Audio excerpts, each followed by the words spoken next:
Hi, I'm Megan and welcome to my kitchen. Today's video is a collab with Bethany over at Budget Bethany. I really love watching Bethany's videos. She's a wife and a mama to 3. She cooks down-home Southern cooking and lots of other yummy meals. She does what's for dinner videos, grocery hauls, and more. I'll link Bethany's channel in the description box below. As soon as you're done watching my video, head on over to her channel, show her some love, and subscribe to her if you're not already. Bethany also has a cleaning channel, so I'll make sure to link that down in the description box as well, and you can check that out if you'd like to get some real-life cleaning motivation.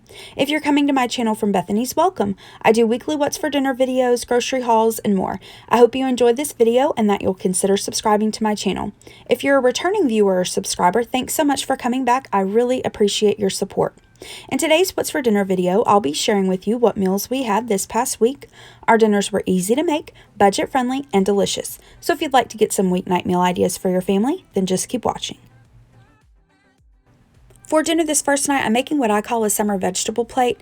When I was growing up, my grandparents had a dairy farm and they had a big garden on the farm. And so a lot of times during the summer, we would just have vegetable plates. Whatever we were processing in the garden, if we were shucking corn or breaking beans or making pickles or, whatever was coming ripe and being harvested, we would just have that for dinner.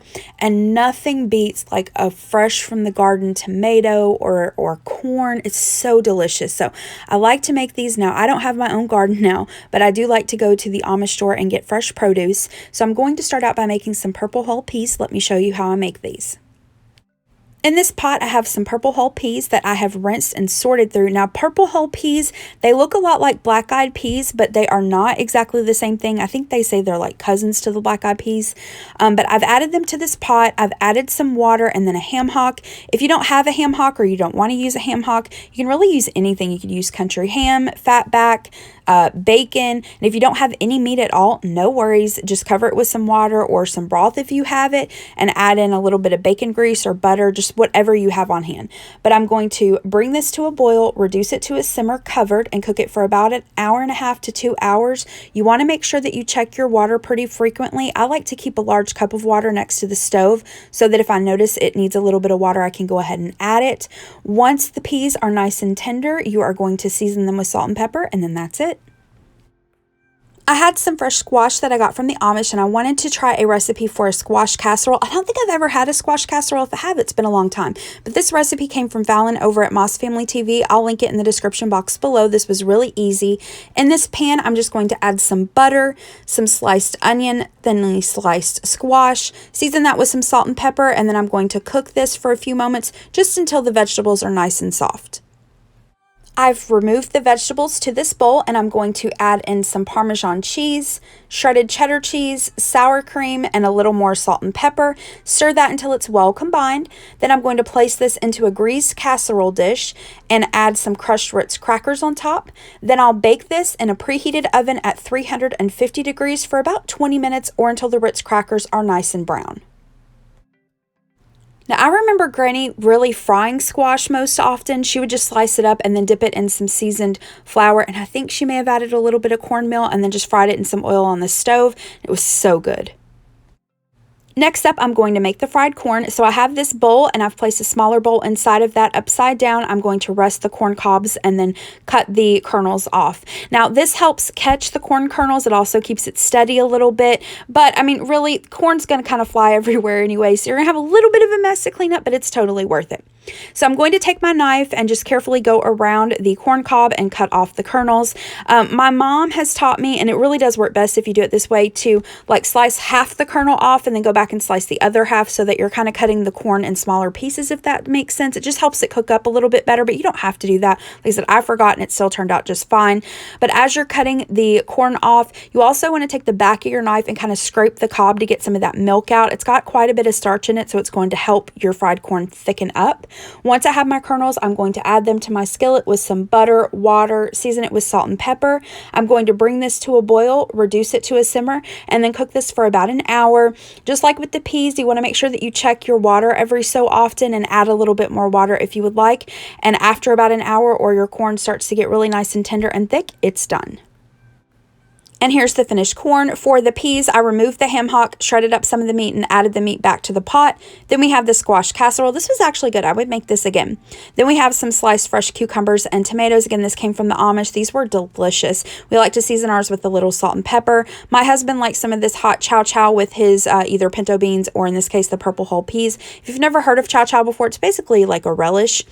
Then we have some pickled beets. Again, these are for my husband. And we have the cornbread. I've shared how I make this before on my channel. I'll link that video in the description box below. And then we have some sweet peach herbal iced tea to go with that. Here are the finished plates. This was absolutely delicious. It was so, so good. And this completely reminded me of being a kid and having those really warm, fun summer nights. To continue with the summer nights theme, I wanted to make some homemade ice cream. I do not have an ice cream maker though, but I remembered that I'd seen over on Amanda's channel at Faith Food and Family a couple weeks ago where she made a no churn ice cream and it looked so easy. So I decided to make that and it was so, so good. I wanted to share it with you all because I cannot believe how easy it was and how delicious it was. So I highly recommend you give this a try. You really only need 2 ingredients. You need heavy whipping cream and sweetened condensed milk. That's basically it. So in this stand mixer, and you can use a hand mixer if you don't have a stand mixer, you're going to add in your heavy whipping cream, add in your sweetened condensed milk, and you're just going to whip this until it forms stiff peaks.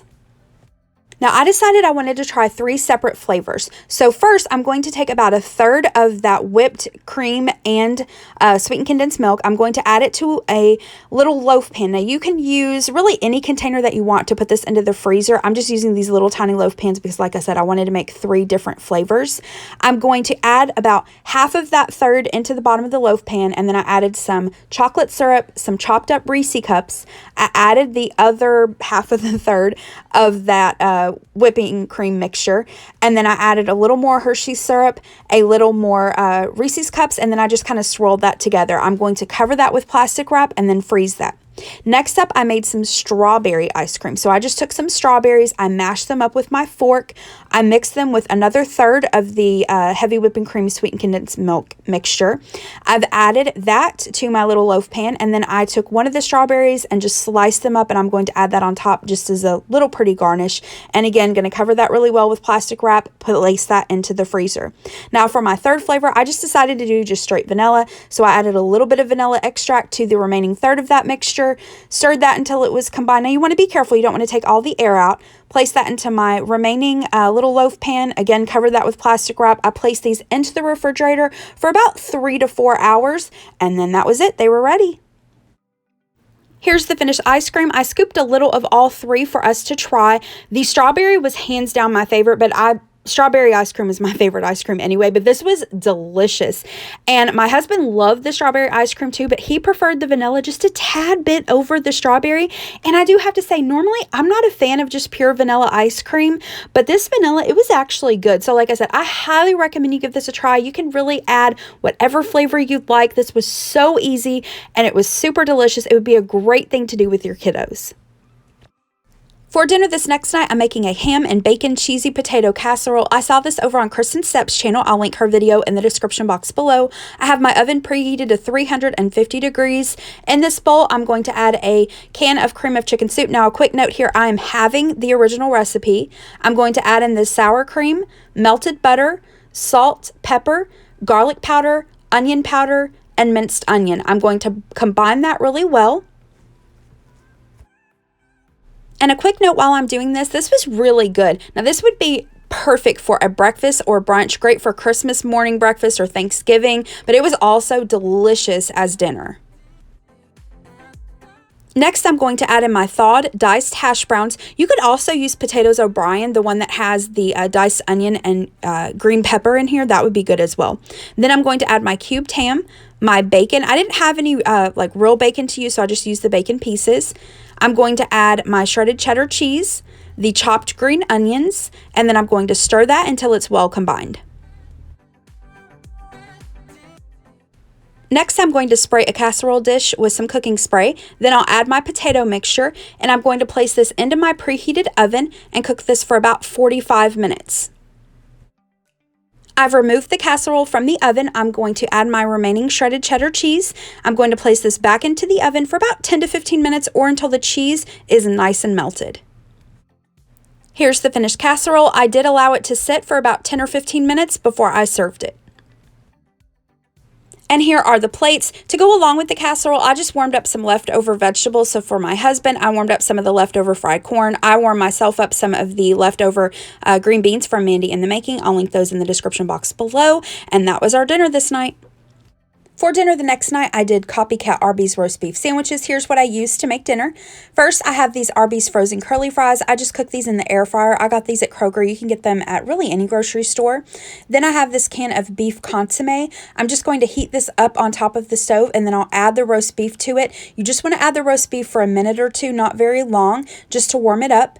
Then I'm going to use some of this Fritos cheddar cheese dip. When I go to Arby's, I like to get a cup of cheddar to dip my curly fries in. And then I'm also going to put this on my husband's sandwich. I also have some sesame seed buns.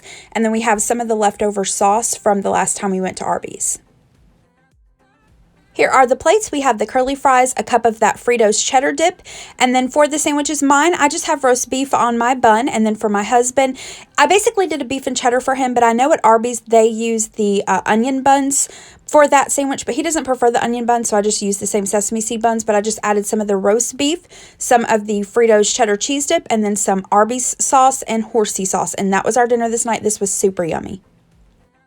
For dinner the next night, I made chicken enchiladas. I don't follow an exact recipe when I do this, but this is so easy. All I'm going to do is take some shredded chicken. This is just chicken that I cooked in a crock pot and I froze it. I have a video on how I do this. I'll link that in the description box below. You could use leftover chicken, or a rotisserie chicken would also be really good in this.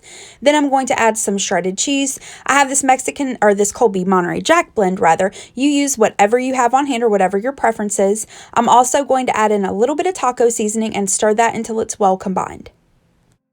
I've warmed up my tortillas in the microwave. I'm going to take some of the chicken and cheese mixture, add it to my tortilla, roll it up, and then I'm going to place it into my casserole dish. For the casserole dish, I've sprayed this with some cooking spray. I'm going to add in just a little bit of the enchilada sauce. You can use your favorite sauce or you can make your own. I like this from Old El Paso. So once I've rolled up my enchiladas and placed them into my casserole dish, I'm going to pour the remaining sauce over the enchiladas. We like ours pretty saucy, but you can add as much or as little as you'd like. I'm going to take the remaining cheese, sprinkle that over top, and place these into my preheated oven. I normally cook these at 350 degrees for about 20 minutes, just until everything's warmed up and the cheese is nice and melted.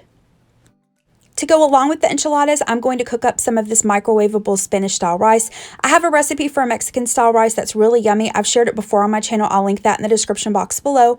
I'm also going to make some restaurant-style refried beans. So in this small pot here, I'm going to add a can of refried beans. I'm going to add some sour cream, taco seasoning, salt and pepper, and then a little bit of hot sauce. All of this is to taste, but I will include a recipe that I've used before in the description box below. I basically use the same recipe. I just don't measure everything. I just eyeball it. I'm going to stir that until it's well combined and then just heat this up on low as the enchiladas cook. Once I get ready to serve it, I'll add a little bit of shredded cheddar cheese on top and allow that to melt. And here's the finished plates. So we have the rice and beans, and then with our enchiladas, we like a little bit of sour cream and some chopped green onions. Now, I know these aren't authentic enchiladas, but this is a quick and easy version of them, and they're really delicious.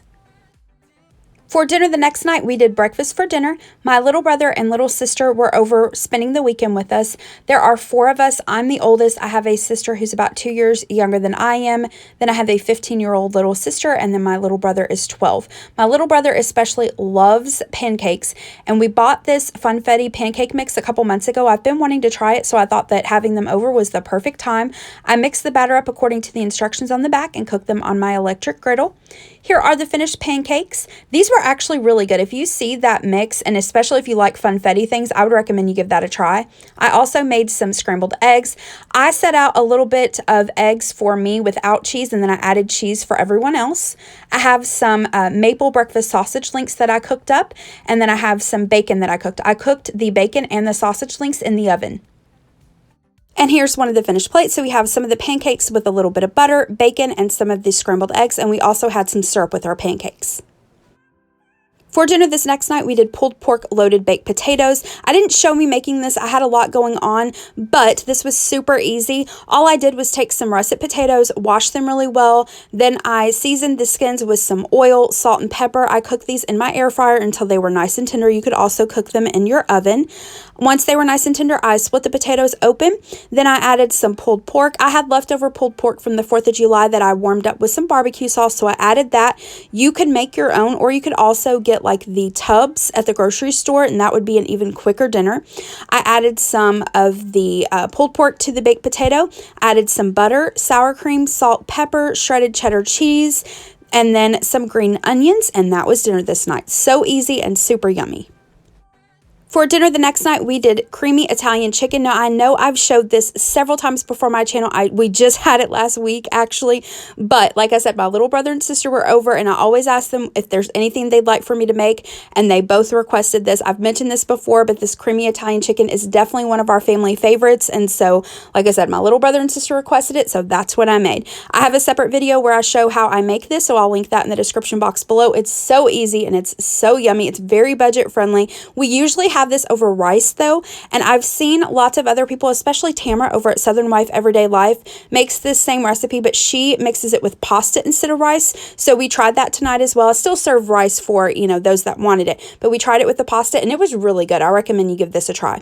And that's it. Thank you so much for watching. If you liked this video, please hit the thumbs up button below and subscribe to my channel if you're not already. And don't forget to go check out Bethanie's channel and show her some love. Remember, her channel will be linked in the description box below. Thanks so much. Have a great rest of the day. Bye-bye.